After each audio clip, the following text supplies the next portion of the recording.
Good morning. Welcome to the Addison Public Library. We are here today to talk about wellness and the job search. Today's program is sponsored by the library and fortunately NAMI DuPage. We're really excited to have Cindy here to talk about NAMI as well as their job seeker program.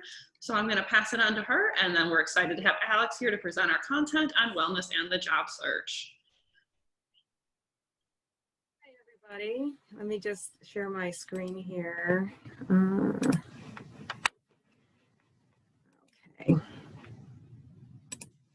Okay.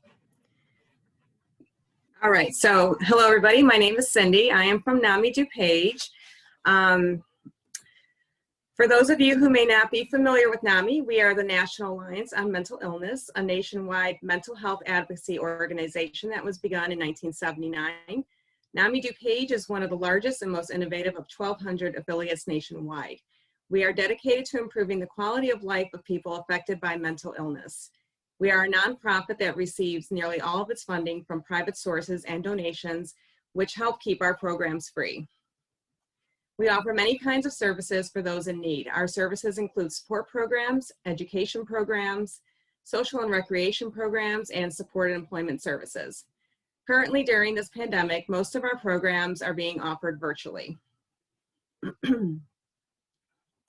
This is an overview of our support services during COVID-19. Most of our programs are being done virtually until restrictions are lifted.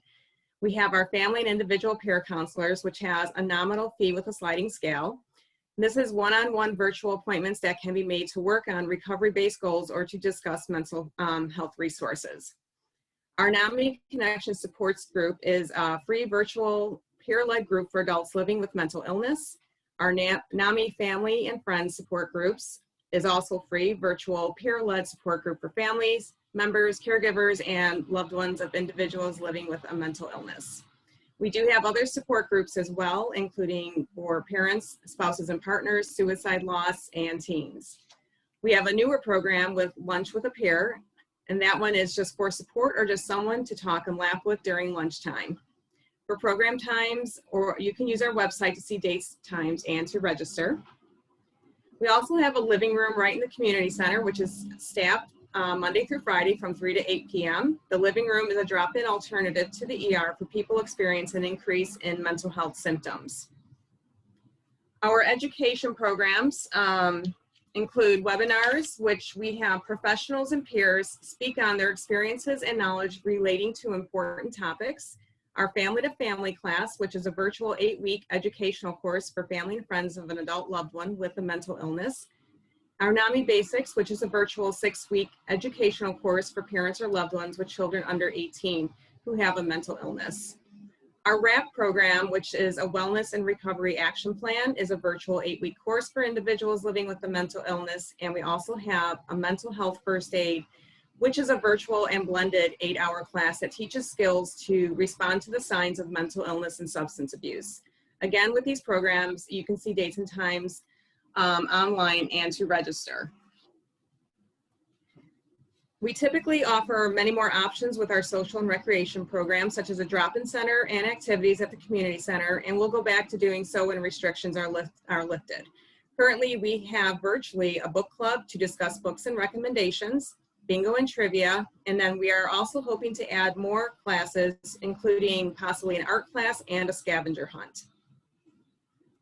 Our supported employment services include classes, which help resume writing, interviewing skills, and job searching. We have one-on-one job coaching, which can be done as often as you need. Our volunteer job coaches help with resume writing, job searching, interviewing skills, and tips, and soft skills. This can be done via email, phone, or preferably Zoom. Within our supported employment services, we offer volunteer opportunities to gain experience and confidence. We have a print shop and a cafe to do that in. Unfortunately, though, our cafe is currently closed. Down in the right-hand corner, there is a picture of one of our supported employment participants volunteering in the print shop. And finally, speaking of volunteers, we also always have opportunities to come and volunteer. While limited in how many we have, we can typically find a spot for someone. You don't have to be part of the supported employment program to volunteer.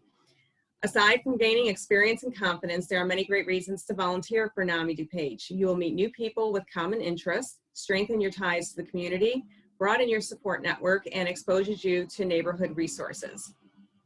I want to thank Addison Library and the College of DuPage for inviting us to join you in this webinar. Here is our contact information. For any questions about our support programs, you can contact Patty Johnstone. For any questions about support employment or volunteering, you can contact me. Our website address is here too if you'd like to peruse our website. It is a wealth of information and resources. Thank you again. Thank you so much, Cindy. I think we all learned a lot about NAMI DuPage and all your great resources. If anyone has any questions, please refer to Cindy's contact information, or if you feel more comfortable, let the library know and we're happy to make that referral for you. So without further ado, we're so excited to have Alex Mann here today to discuss our topic of wellness and job searching. Hi. All right. So let's see here. Hi, everyone, and welcome to today's topic on wellness and job searching. What I will be doing throughout most of the presentation today will be sharing my screen. We will be going over a few different activities as well as some different ideas. So I highly recommend grabbing a pen and some paper, or opening up a Word document. Even if you have a napkin or something right in front of you to scribble on, that works too. So I'm going to go ahead and start sharing my screen now. Oh, Leslie, I think I'm still waiting for screen share access. Aha. Should be all set now. Okay. Perfect. All right, let me know if you're able to see my screen. It does say you've started sharing screen, but it is black at the moment. There we go. Looks perfect. All right. Wonderful. Okay. So yes, my name is Alex Mann. I am a licensed counselor in the state of Illinois. I'm currently working at Actualize Coding Bootcamp in Chicago. My background is both in clinical mental health counseling, but I also come with a wealth of experience in a variety of fields, including we're talking about radio. I work for CBS The Score as a promotions coordinator. I worked for the Cook County Forest Preserves in restoration, preservation, and conservation. I used to fly gliders. I used to work for an exterior remodeling company. And I say all of this in the sense of, you know, what I found as my success, but also what I found in talking with others is that there are these fundamental levels of self-awareness, but also just tools and resources that make people feel comfortable in whatever their next step is. And that's actually why I personally went into counseling. It's helping people become more aware about their own responsiveness and also decisions that they can make to achieve whatever quality of life that they're trying to get to. So today specifically, we're going to be talking about wellness and job searching. Main areas are going to be sanity, creativity, and motivation. If there are any questions after today's presentation, I will have my LinkedIn account. I can also share my email. Please feel free to reach out to me. So without further ado, a topic of job searching. Let's see. All right, so a few realities here. It's time consuming, right? It can be very time consuming. And it can also feel like that time is, you know, it feels like either we're forced into this situation and that time is taking up something else, or we're not able to do the things that we're normally able to do. Our roles are kind of switching. And oftentimes that can feel overwhelming or uncomfortable. And really, we don't want you to feel like that. We want you to feel like you're number one. The whole point is to get you to that place where you're feeling happy, feeling balanced. And so I know that a lot of people, or many people, are at different points in their job search, and here are just a few. And the ones that really inspired me to create a more in-depth presentation on this topic. So if you don't see the one that resonates with you and where you're at in your job search, I completely understand. These are just the ones that really came up when I was reviewing my own experience with working with individuals. So the first was being overwhelmed finding opportunities, whether you're not finding them or you're just finding so many you don't know where to start. The dread of writing or creating professional documents. This isn't just a cover letter. This could be your LinkedIn. This could be a resume. This could be a personal statement. I totally get that. Loss of work, loss of identity. If, with COVID, there have been a lot of opportunities that have been taken away. There are a lot of opportunities that have also changed. The companies have changed their responsibilities and work hasn't been the same for you or for someone that you know. Rejection as you're applying, there's this feeling of I don't hear back from someone, or I just keep getting rejection notifications of never being asked for that interview or offered that position. Waiting to hear from employers, being ghosted. I know that's a relatively social media term, thinking about when you reach out to someone and then you never hear from them. But employers do that as well, and that's why I use that.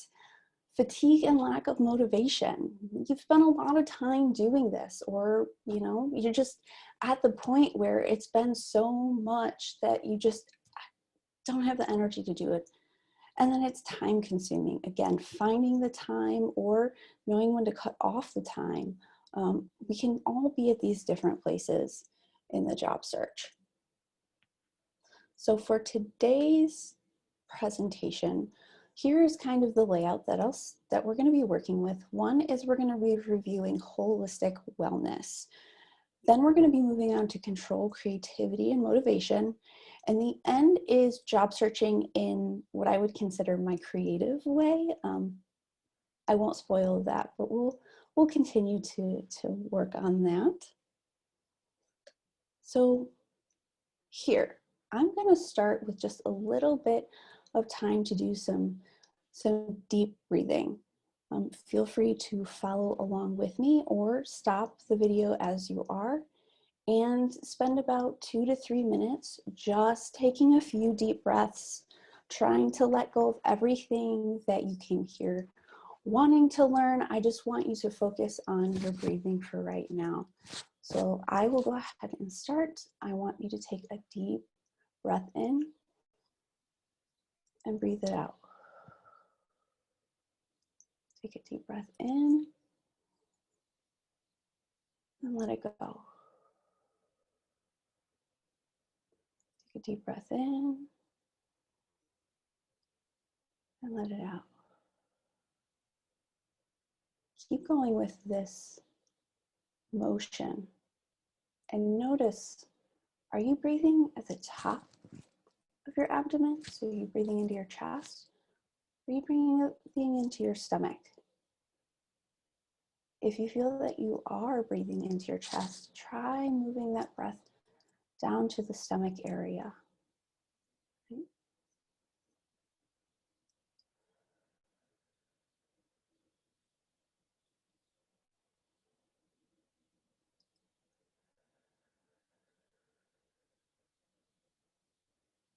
If you can, try to make each breath a little bit longer.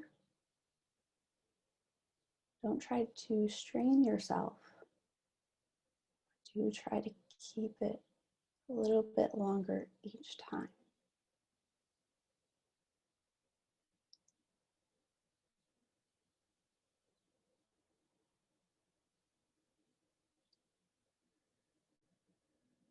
If you feel your thoughts going somewhere else, try to focus back on your breathing.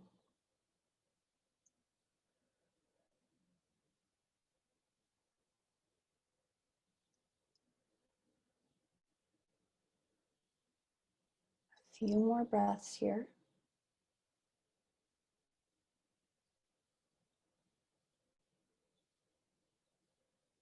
As you take these last few breaths, bring your breath back to normal.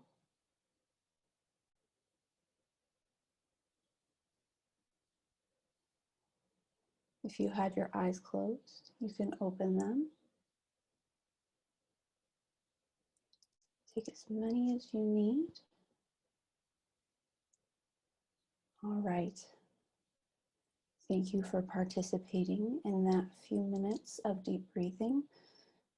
The reason I like to do this activity is a lot of times in our lives, we do have the goal of taking a break for ourselves, doing something for ourselves, and then we easily put that off because there are just other things that bombard us, whether that's thoughts or that's physical responsibilities, picking up your children, having to finish a paper, having to go to the doctor's office.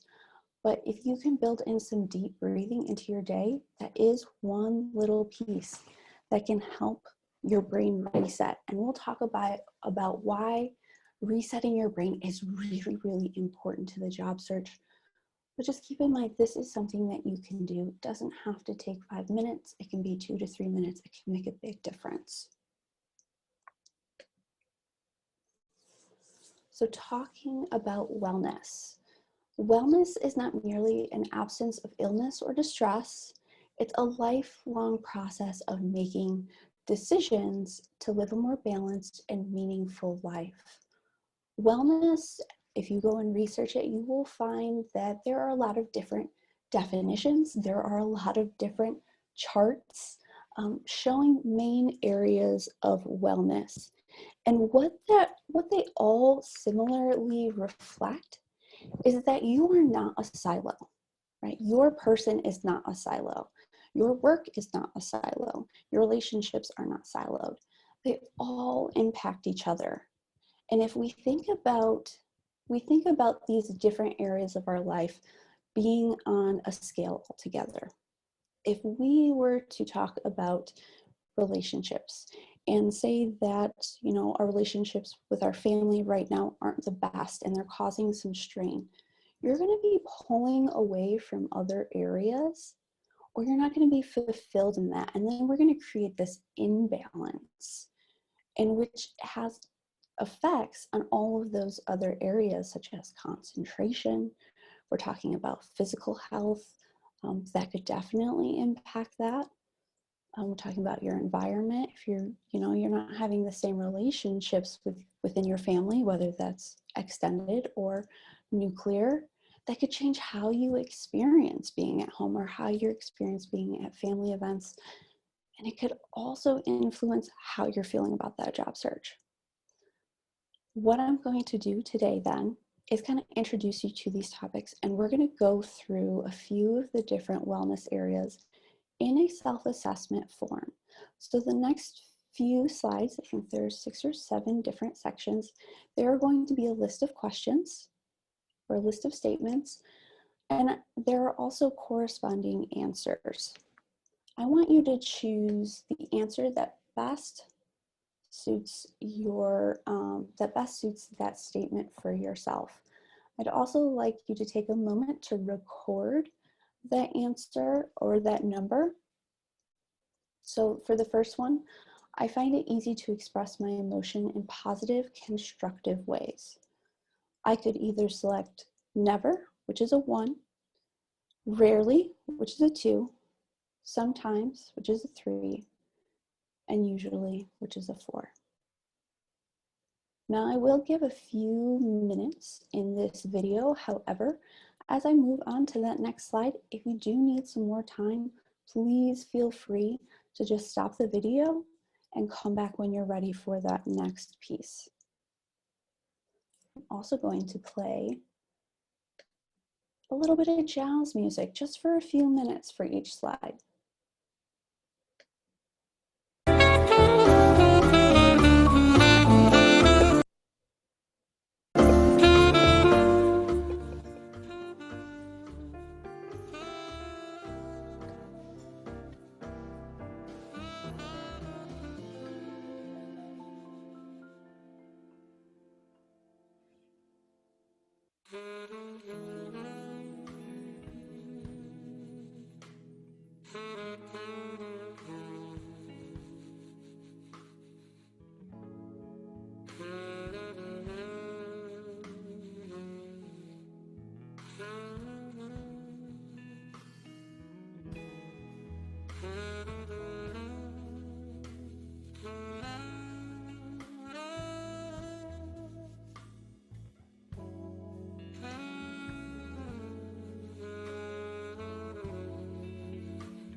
go to the next slide.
I'll go on to the next slide.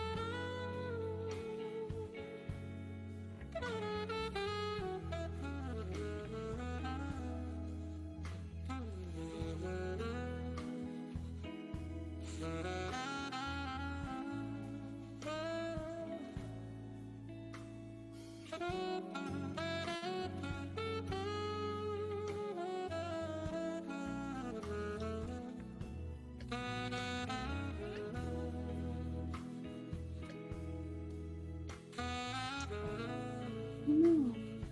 Well, thank you for letting me know, Leslie. Let me see here.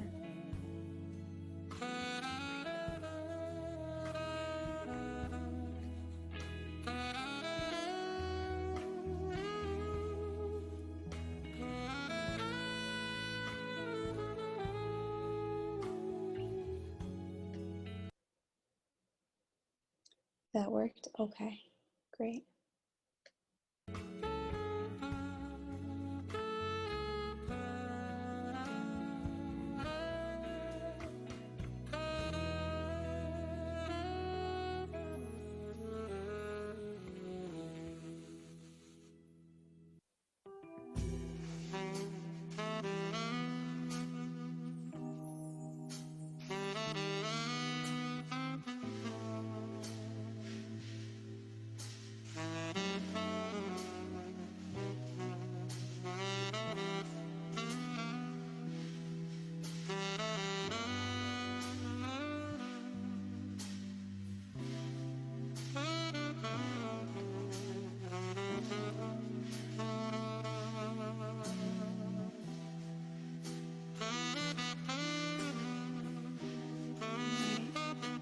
Just for the sake of time, I will try to move on to the next slide, which should be intellectual wellness.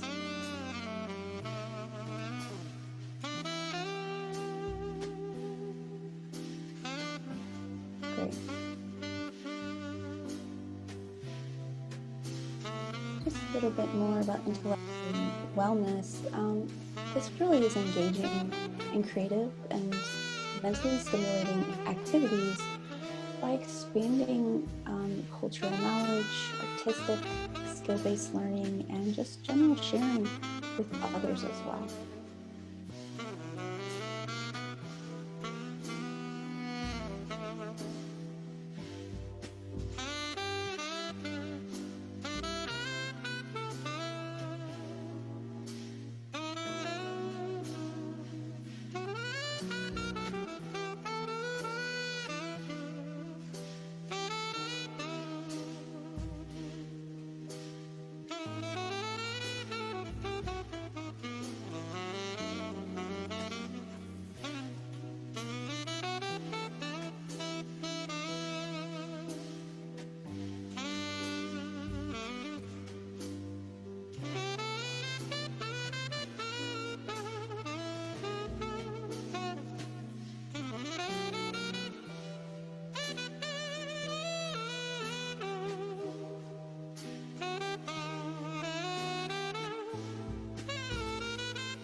to the next one, which is physical wellness.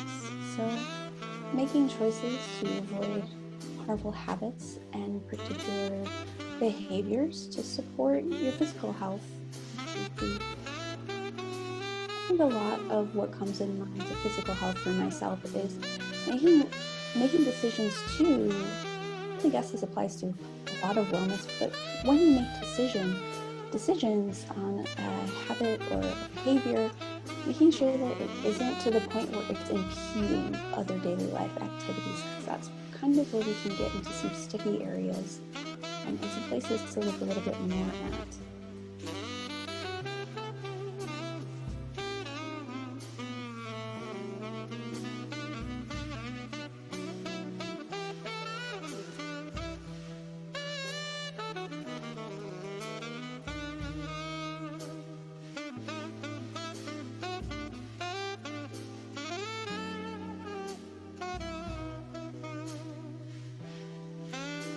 I like to point out number 2, talking about, I get 8 to 6 hours of sleep each night. I know that one for myself isn't personally always achievable. However, you start to notice how much that can impact everything else that you're trying to do, emotionally, mentally. Again, if we're talking about relationships, that capacity to be empathetic or listen to, our partner, our family member, be able to communicate with them, I think that's especially important. And that's all can come from, or that all can be impacted by sleep.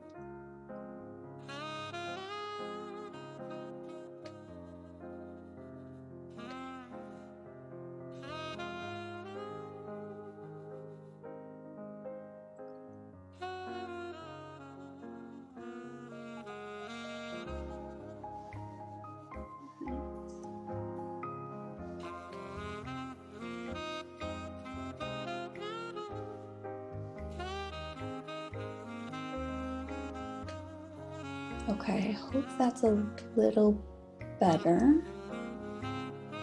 Did get a comment about it being a little bit harder to hear me over the mic or even the music.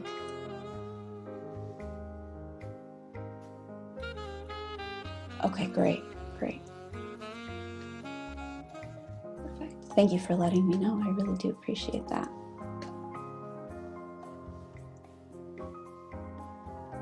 Okay. And so now we're moving on to social wellness. What does this one mean? Well, let's talk about building and maintaining a diversity of supportive relationships and dealing effectively with those interpersonal conflicts. Kind of going off what I had just mentioned in the last one as well, about how sleep can really impact that.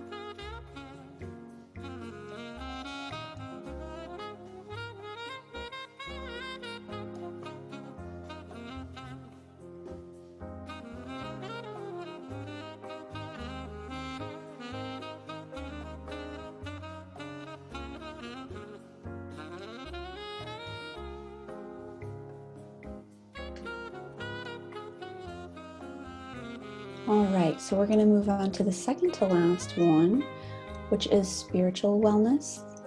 Doesn't necessarily mean a religious wellness. Spiritual can mean many different things, so I'd like to keep in mind that if one of these statements resonates with you, or this realm just doesn't feel like it fits with who you are, that's okay too. A lot of this is dependent on yourself. We'll talk a little bit more just about how your personality also plays into wellness. Not a wellness area, but it is a different aspect of how we're experiencing the world.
We're going to go on to the last area of wellness, which is occupational wellness. And I purposely chose this one for the very end because we are going to be diving basically into this one, getting to know it a little bit more.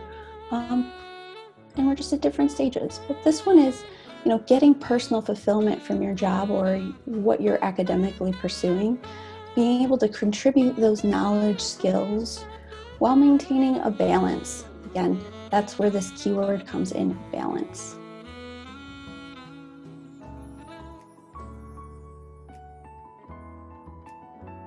If you're not currently in a role, that's okay. Maybe think about your last role or the last one that was most rewarding to you. Just choose one.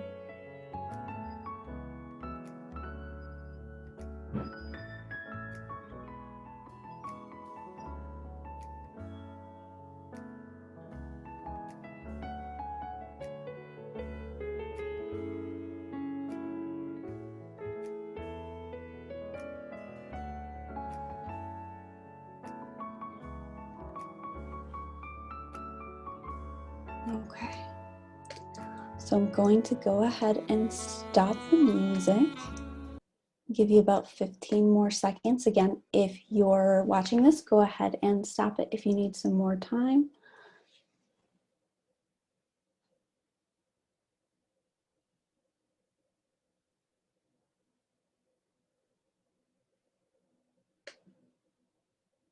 Okay. So the last piece of this is calculating your wellness dimension scores for each of the areas. So you had been writing down the scores that you had given for each statement. What I'd like you to do is add them up. Either you can do that now or you can wait till later. I know sometimes I think last time I had to use a calculator because I just wasn't at that level. I didn't have much coffee at that point, so no need to do that absolutely now. As you have went through, you probably noticed some areas where your numbers were lower versus some areas where they were higher. And that really is just helping us identify these areas in your life that are potentially taking away from other areas, or they're dominating your emotional space, your energy space. And that's something that we want to consider and look at. Now, if you're scoring between 20 to 28 within, one of the categories listed on the right-hand side, that's usually where you want to be. If you're below that, again, that's where we start to look at and see what else we could do, what else we could think about, look at, because when we see these wellness areas and we understand, the different impacts that they can have on us, we can really start to understand too how that might be impacting our view and our experience of job searching, whether it's not having enough time, whether it's not having the physical space or the emotional space. Those are all things that we can consider, but also we can start to work on. So let's see here. We're going to identify one of the areas. Again, you didn't have to have added them up at this point. That's totally okay. But based on what you perceive, pick one of the areas that you're willing to work on, and then choose one aspect of that you think, you could make that could improve that area. So if we're talking about physical, if we're talking about physical wellness, I know personally this is one of the areas I could really do some more intentional work on. How do I do that? Like, what is the one place? And I think for myself, it would be physically getting up and walking around, right? Making time to, I live in an apartment, but getting outside and taking the time to take a 5-minute walk. And then the second step to that is understanding why, what is your desire? What is the desire rooted in your values? Or, why do you want to work on this? What's the way do you want to work on this?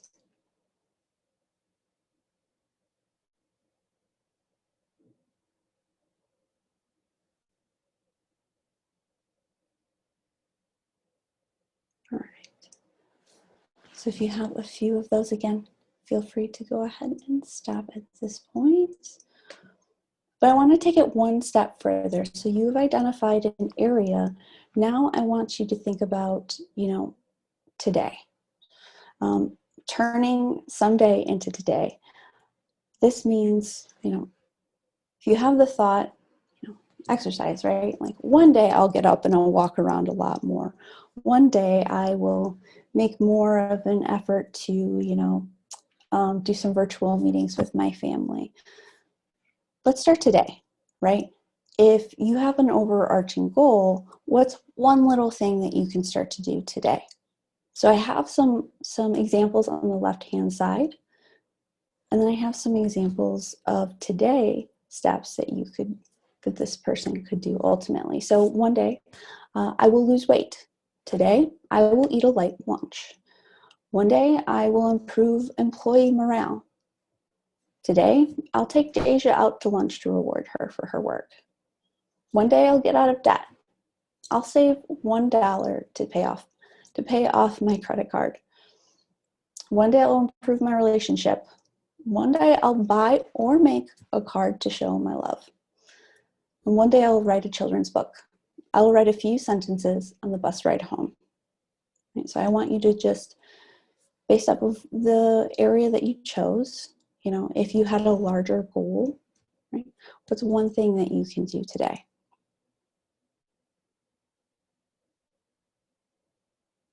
I also like to say, avoid the binary trap. I think this is something I kind of came up with on my own, but I think this really also applies to career and job searching. It's like, if I don't do it right, it's right, or it's wrong. If I do it, then it's right.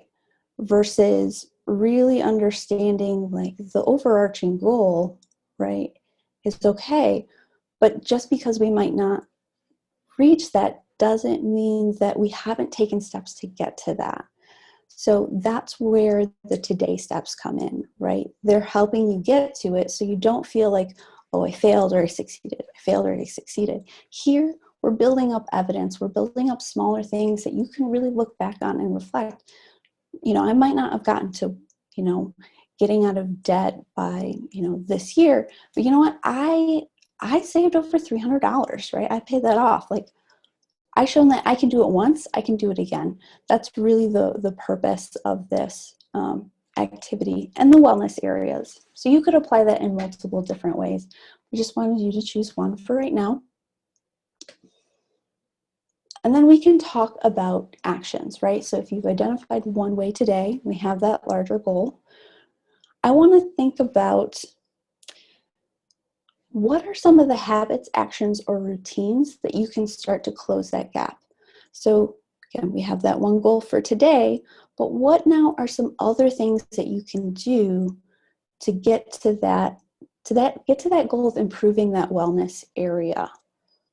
And I provided some questions on the right-hand side.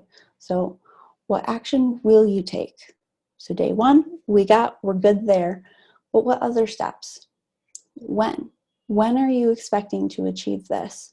And be realistic with yourself. If you're going to need more time, that's okay. Give yourself some time, because if you don't, you might set yourself up in a position in which you're going to feel like you didn't succeed. And that might not be true, but sometimes I know for myself, my expectations can be really high.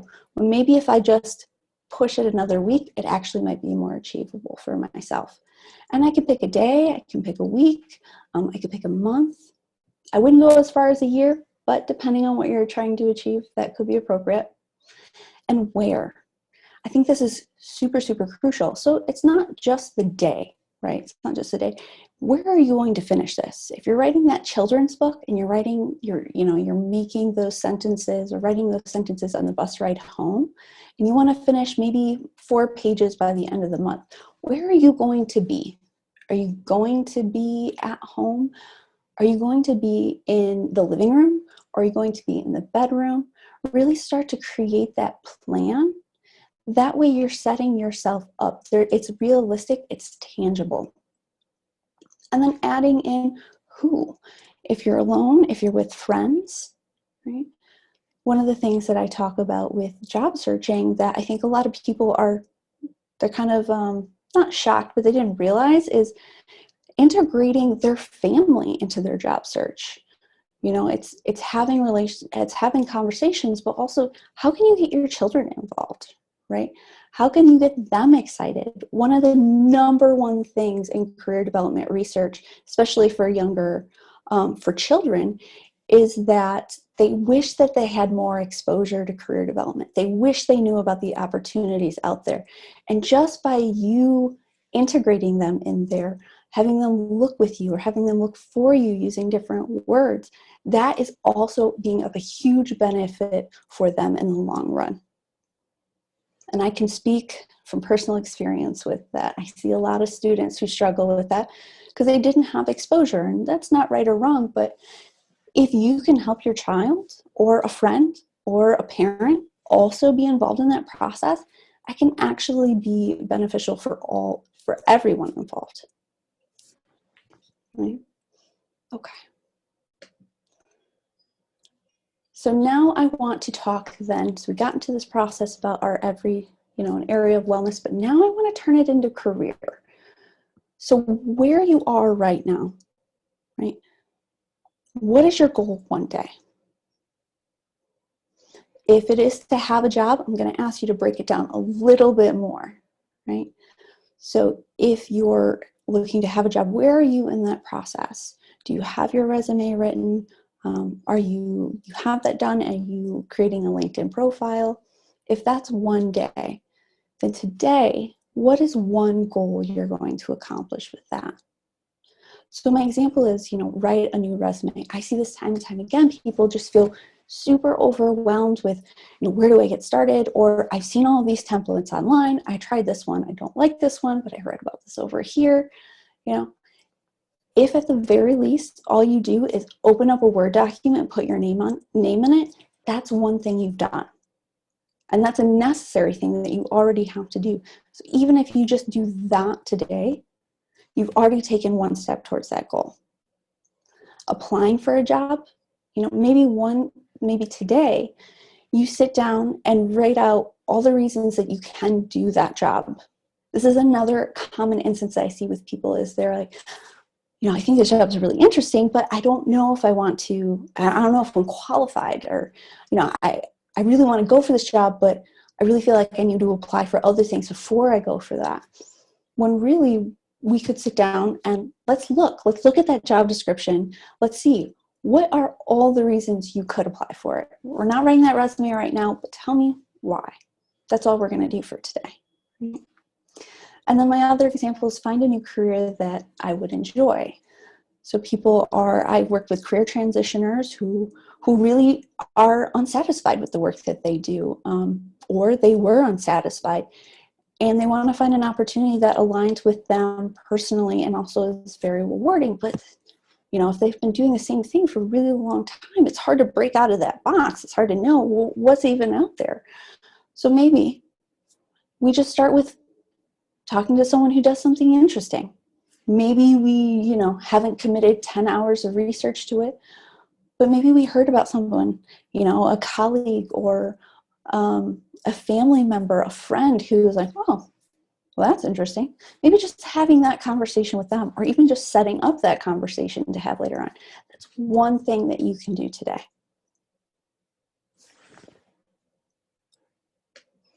And then I'll go one more step again in that action plan. This time I want to think of pre-plan. What are habits, actions, routines, or barriers that have stopped you or helped to stop you completing this task in the past? One of those could be, I've just never done it before. The other one being, I never have time to do it. Because those are the places then, if we can identify the barriers, we can identify the things that we feel are getting in the way, then we can start to look and see, are there things that we can start to do to break down those barriers? Are there resources that we need that could help break down those barriers, right? And then that is where these next questions come in, right? So if we know that the habit is, I don't make enough time. the action could be, I want to make more time. No, I'm going to make more time. When? I'm going to make more time this week to do this on a Tuesday, or this coming week, Tuesday and Friday. I'm going to sit down for 30 minutes and I'm going to do this. I'm going to do it in my office, or you know what? I'm most comfortable at 5 p.m. when I know that my children won't be home from their grandparents, in my kitchen, because that's where I'm most comfortable. That's where I feel like there's enough openness, I can get it done. And then who? Is there someone who's going to hold me accountable? Am I going to do this alone? Do I want to find a Zoom group, job searching group that kind of does this with me? Right? Because now we're creating that action plan. So I'll give you a few minutes, maybe 1 or 2 minutes if you haven't already created that for yourself, and see what you can come up with.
Okay, I'll give you about 30 more seconds to wrap up.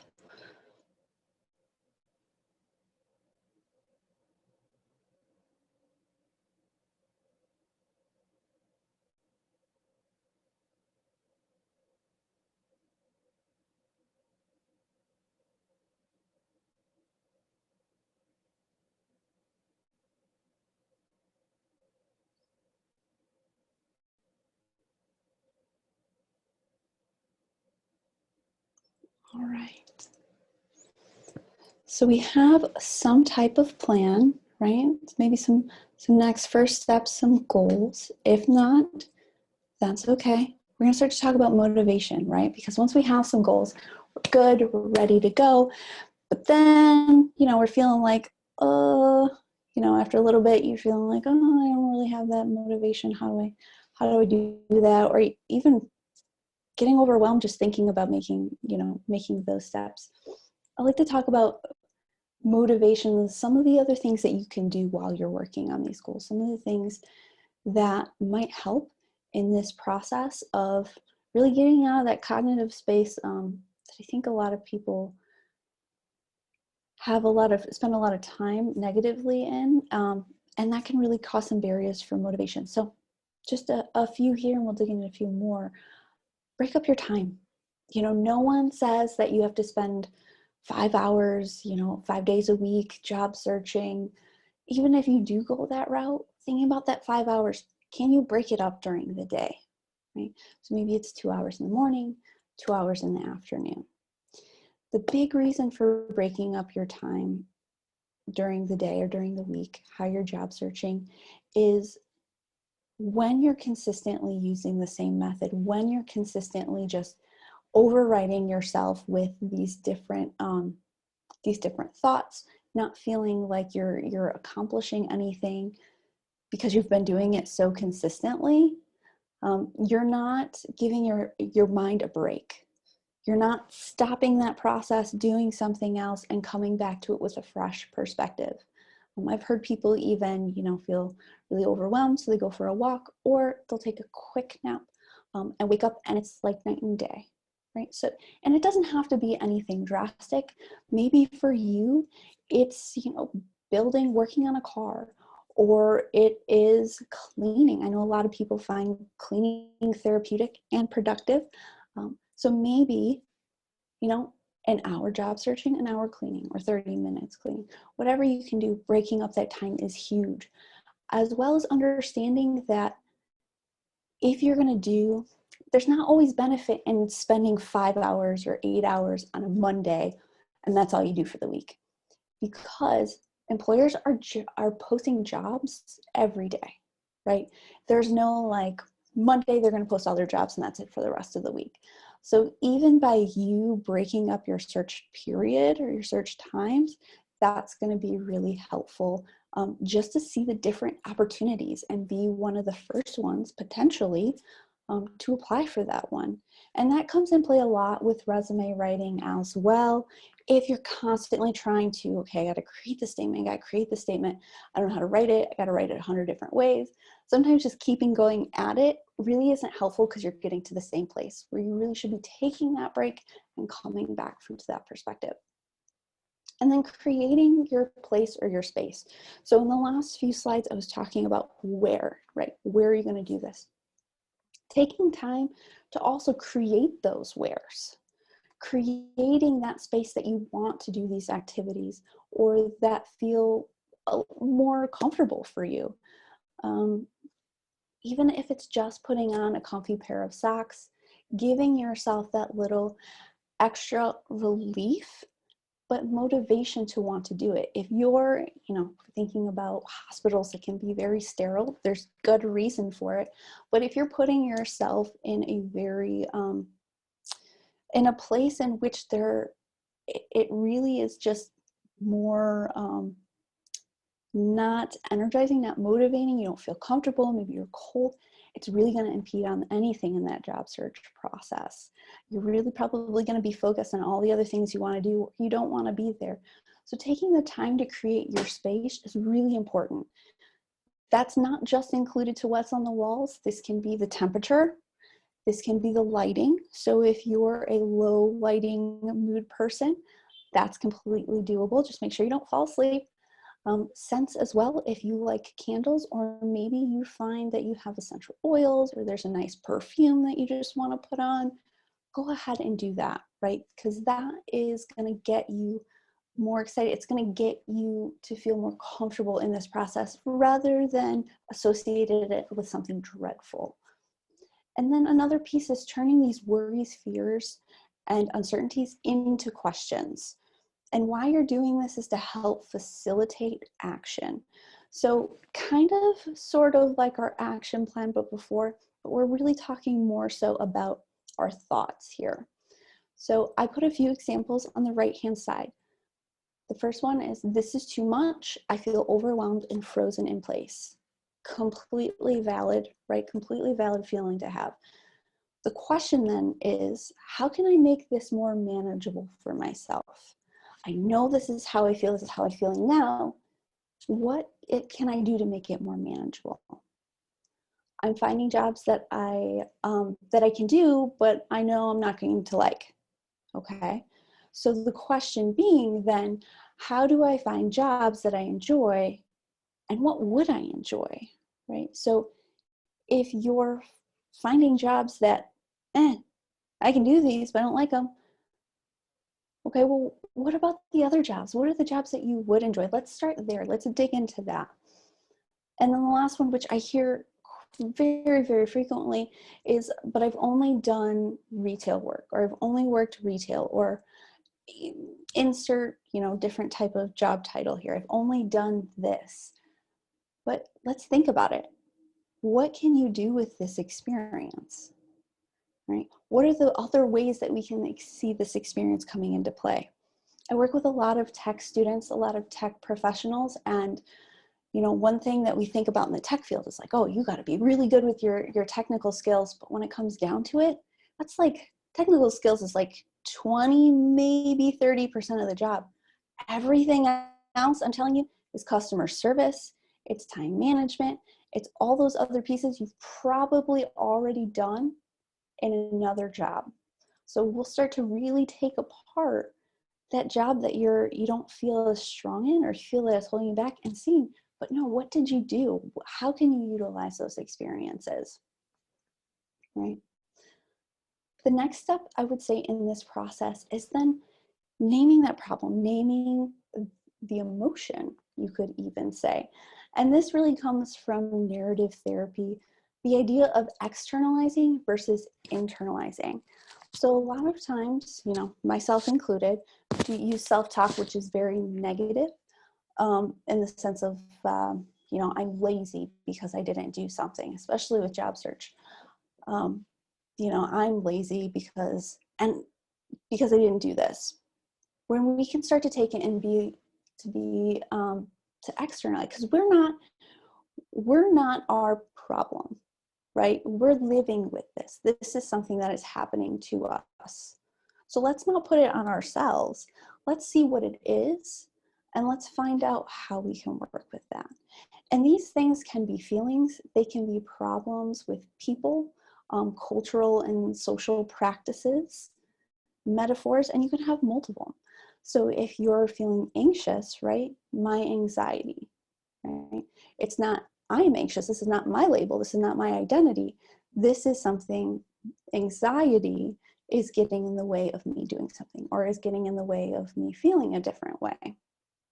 So let's take a little bit deeper of a look into that. Right? So it's not you, it's the problem. We're trying to get this to take away, you know, look at the problem's tricks, its tactics, its way of operating. So anxiety, right? I like this idea of anxiety. Its trick, you know, anxiety gets in the way of my being able to write this paper or write this resume. Right? It operates every time I try to sit down at the computer. It likes when I'm not doing something, and it dislikes when I'm trying to work on my resume. Its purpose is to tell me I can't do something. It's telling me that I'm not good enough to do something.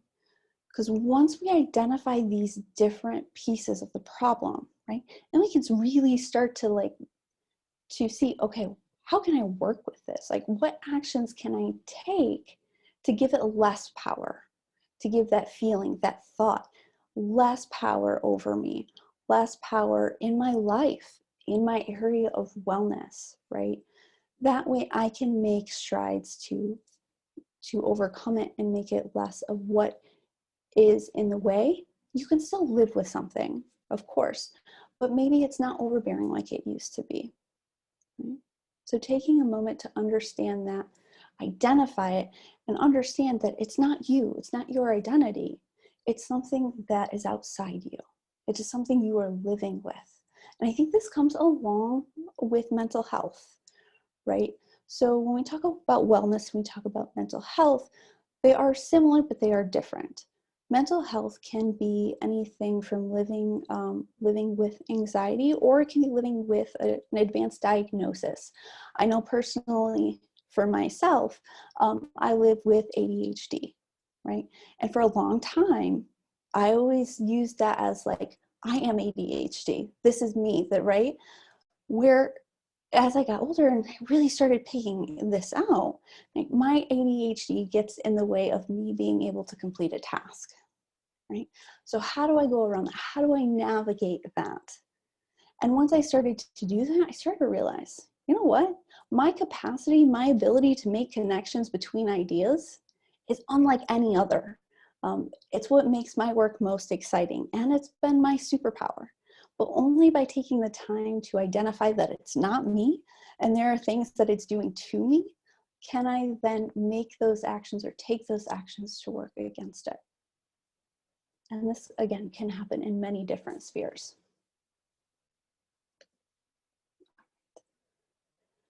So now that we have, right, we've identified what this problem is, we can also start to think about this with SMART goals.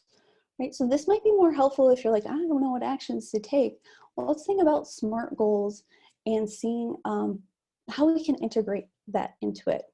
So if you're unfamiliar with this concept, it is to create the goals. You can create clear and attainable and meaningful goals, and develop motivation action plan to support the needed to achieve them.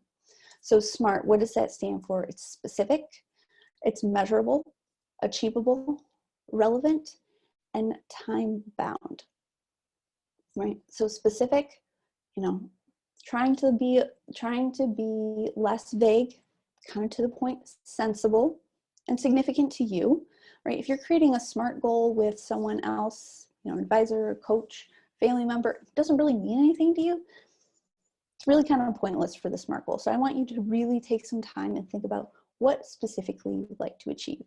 Even coming back to that one task a day. Measurable, so meaningful, having a way to evaluate it essentially. So setting that timeline, setting that incremental, you know, time period to job search. And then achievable, just making sure it's realistic. So again, for myself, my expectation was I'm going to have it done in a week. I'm going to be realistic. I'll have it done in 2 weeks. And that's not really, you know, telling myself that I'm bad, but it's really being honest with myself about what I can do and what I can't do. And that's okay. It makes it easier for me to make decisions in the longer run too. Relevant, making sure that goal is on par with what I'm trying to achieve. And time bound, again, coming back to the sense, this could be sensitivity, the cost, making sure that it's specific so you can evaluate it as well. Right. So I have another slide to kind of show you how I use this. So I call these career SMART goals. So I just at the very top have the same kind of SMART definition out here written out with what the letters stand for. I have a career goal right here, a date to complete, right? And that again goes back to that time bound, and then action steps. So if you want to relate this back to your wellness area, or you want to relate this back to the career action that we're going to take today, you already have step 1 down, right? So what's step 2, step 3, and step 4? If you need to take some time, stop this video to do that. That is a-okay. If you're feeling stuck about, oh, I just know the one activity that I'm doing today. Okay, don't even create the action goals. Think about what it's going to be to accomplish that task. What are the things that you'll need to do? And then we can come back and put them in order to complete them. Be mindful that this is for you. Again, if you're working with someone else and these steps don't make sense, or I've seen a lot online, right? That's not everyone. That doesn't work for everyone. Work for yourself. Okay. So we talked about some of the control, right? Having some control of what you're going to be doing. Talked about the SMART goals, kind of help up with that motivation. And then now we're going to talk about the creativity piece and where that comes into play. How I see this working is once you have that control, right? You have that feeling of, okay, I can do this. I can control, you know, I have a better understanding of what wellness areas I need to work on, which ones are my strongest. I have a sense of what I'd like to work on. I have a good idea of how I might accomplish that, how I might be able to set myself up, and ways that I can maintain accountability. And now this creativity, because it really is hard to get to creativity if you're not feeling balance in those other areas. How can you think of something new if your mind is so preoccupied with something else? So you really do want to have those down, or feeling pretty good about them before you can really take it to the next level to creativity. So we can go into creativity, starting out with some more questions, some like what questions? I know a lot of people start to question, you know, I think the first question like, well, was I supposed to get that degree? Should I get that degree? What if you didn't get that degree? What would that have been like? Starting to write a resume? What are 5 ways not to write a resume? So it's not the to-dos, what's not to do? Start to think about that. What does rejection mean? So if I'm fearful of rejection, you know, and maybe my action plan is to, you know, apply more, it's really important to just kind of really understand, what does rejection mean to me? And what am I afraid of? What do I really have to lose? I know this is pretty cliche. A lot of people say this, but I want you, in the sense of what you're working on, to think about that. If you're nervous about rejection, if you're nervous about putting your application out there or meeting with someone, what do you really have to lose, right? If you don't get the job, what are you losing compared to what are you gaining? If you had to, is this opportunity, right? If you take in this job interview and you don't get it, reflecting back on it, what kind of questions were they asking you? Did it feel like a good fit? Was that, do you think long-term that would have been a good thing? Or, based on my experience, I was like, what were they asking me? Like, how is that even relevant? Or that was rude, right? I could have been saving myself in the long run. And, as far as like also what can you lose, especially with job searching, what I've noticed is people get really nervous about just applying, right? The worst that's going to happen is you're not going to hear from anyone. I feel like that's the real reality of it. More than oftentimes, you're probably going to get ghosted. I mentioned that term before, but you're just not going to hear back from someone. That's it. And then the next sort of questions to kind of go off that are these like why questions. These can help you recognize hidden assumptions and self-imposed constraints. So why do I feel less successful than I think I should be? If I hate my job search so much, why don't I see if there's another way to do it? Why am I afraid of talking with other professionals? And why does rejection mean so much to me? Right? Does it really mean I'm a failure? When someone told me that I wasn't a qualified candidate, right? What does that mean to me? Does that mean something's wrong with me? Or does that mean that I didn't have the skills or experience they were looking for at that point? Or do I even know? Sometimes employers don't tell you the reasoning why they didn't accept you for a job application, and it's because they did an internal hire or HR had to post the job posting. So, those questions of, what does it mean to me? And, what is really behind that can be helpful. Starting to think again a little bit more creatively, pushing yourself towards those answers. So then we get into this idea. So what, why, curiosity. So 5 key things about curiosity is it keeps you aware and present.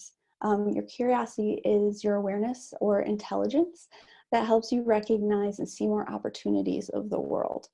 It helps you learn quickly, provides you a natural way to hone on relevant information, skills, and actions. Curiosity did kill the cat, but it motivated it at the same time situation. But it really comes back to the idea is, naturally the idea of curious is you're inquisitive, right? It's putting forth more energy than you had thought before. And it's kind of when you have that opportunity, when that comes about, really strike, like really go for it and see what it does, because it is innate that you will have more energy to give towards it when you put that curiosity aside and you either put it off to the side or you just hold it in reserve and tell yourself you're going to get to it one day. It's going to be a lot harder to do that because there is this time of expiration. Doesn't mean it won't come back, but just taking that step curiosity wise and exploring that, whether that's a perception of what something means to you or it's a job title you've never heard of. Taking the time to really just kind of jump on it and go with it.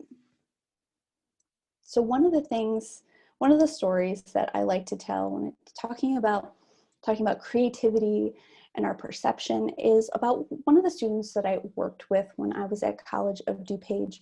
They had come into my office because they were at a point where I believe they were about 25 or 30, and they were at a point where they were told they had to get had to get a different job or they had to move out on their own. And so this student really didn't know what they want to do. They were stressed.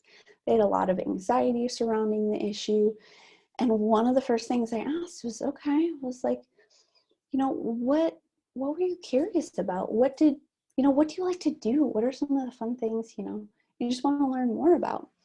Well, come to find out, they absolutely loved sharks, right? It was just something that they had thrived on, they had loved, they had a shark necklace on. I was all about it. It was amazing. And so when we started talking about that and seeing, if they had any interest in pursuing that, or if they liked animals or where they came from, like what was their motivation, they said that, yeah, this is something that they had wanted to do since high school. So years, since they were like 15, so over 10 years, they wanted to work with marine animals. However, after receiving a scholarship to a East Coast school, their parents said no. Their parents said it was unlikely, that they shouldn't do that. It was a bad opportunity. And they kind of shut them down, right? So they became unmotivated. That curiosity was kind of left out the door. And so they didn't really know what to do next. And then they talked to a friend who was like, oh, hey, I'm going to school for teaching. You should check this out. Sounds like something that would match. Same process. They got really excited about it. They got curious about it. They got on the phone. They were talking to teachers. They were talking to schools.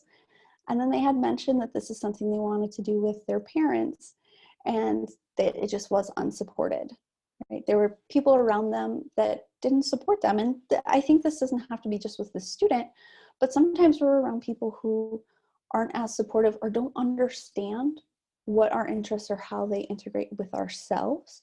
And so this happens, right? And I'm not saying this is right or wrong. This is just their story.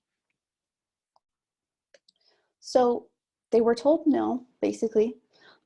So they were dissuaded from that as well. So they went into just becoming into retail. And after a while, after some years, they just, they didn't really think about it. And then one day they realized that a lot of their friends were coming out of college, right? They were graduating and they felt, I should be graduating. This is what I should be doing. And it really made them feel unsettled and insecure.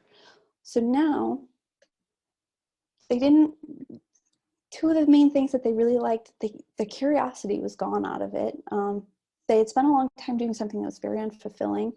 And now they had seen, their peers who were at this achievement level that they wished they were at. So it's like, what do I do? And I think this story is true for a lot of people at different varying stages in life, whether that's, you're going to be 30 and your friends are having kids, or you're going to be during, in your retirement years and you don't have that set up. So it's just like, what do I do? What is it?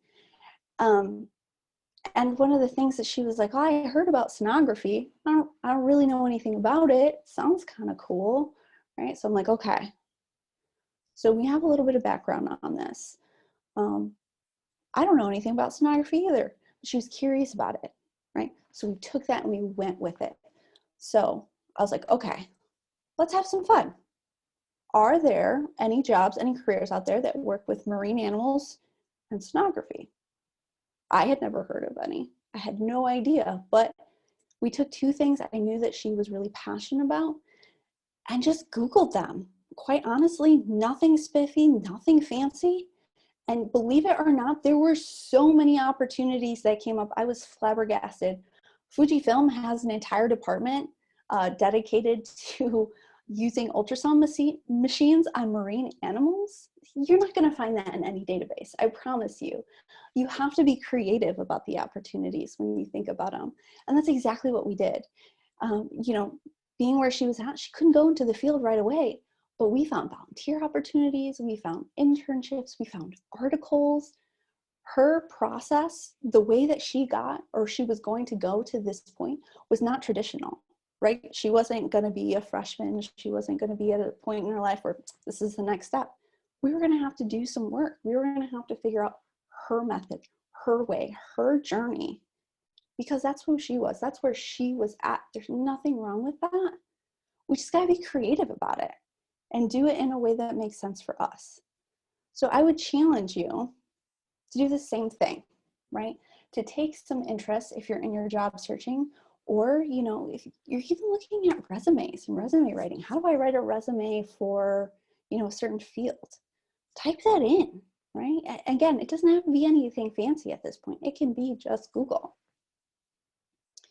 So one of the activities that I was going to go through, but because of time, I'll just leave it in the document, the PDF itself. I'll send that to you, Leslie. Is I want you to tell me, or tell me more about you, because we're going to do that same process that we did with that student. Is we're going to look at your interests, we're going to look at the skills you have, we're going to look at the organizations, the companies, and we're going to search that, because that's how we're going to find what fits you. And again, a lot of these things aren't possible if you're not feeling balanced in your life already. It's so hard to think about, it can be so hard to think about what you enjoy when you already feel like anything is hard to enjoy at this point. And so that's why when we talk about wellness, when we talk about creativity, they all do come into one. They all do balance and impact each other. So if you've gone through, you made some notes about yourself, you're about to Google search them.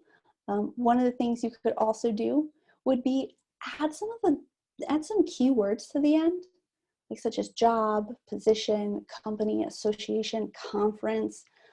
See what comes up. I think I was looking at refrigeration. There's like a Midwest refrigeration conference that happens, I think, almost every other year, every year. Someone going into HVAC, what an awesome opportunity. What a great place to meet professionals. I think there was even a job board on there, but it's not a common place that you would think to search. So you have to be creative when you're thinking about yourself, when you're thinking about what can be out there.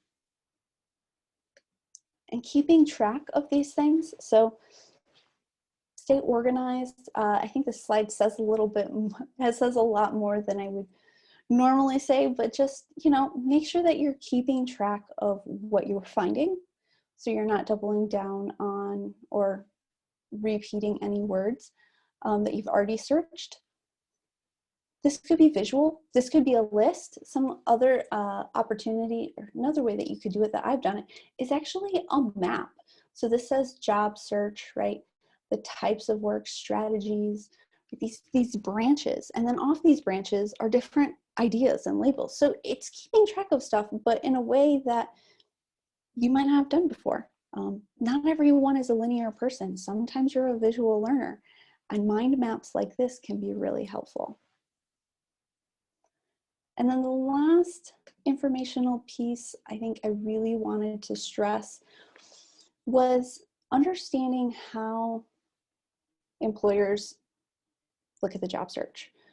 We spend a lot of time online looking for jobs, and it's a great place to start, but we really want to also consider networking. And I think a lot of people get stuck up here as far as like, I don't like to talk to people. I totally understand. It's hard. But if you're finding it challenging to talk to people, to want to be interested, to learn more, I'm going to start to question that curiosity. I'm going to start to question that motivation. Is this something you really want to learn about? Because if you are motivated or you are curious, you're going to want to do that. It's going to make it a little bit easier. I'm not saying that you're going to be ready to go, super excited, but if you're less excited about an idea, then I wouldn't start with that. I wouldn't start with that job title. Start with something you're more excited about for two reasons. One, you're going to have the most energy, but you're going to have done it a few more times, that those other jobs that come along, you're then going to be ready for it. You're going to be ready to talk to those people or just do some informational interviews. That can make a world of a difference, because employers start with who they know, which is very different than where we start, which is most websites and advertisements, which is okay. We just kind of got to switch our mindset for that.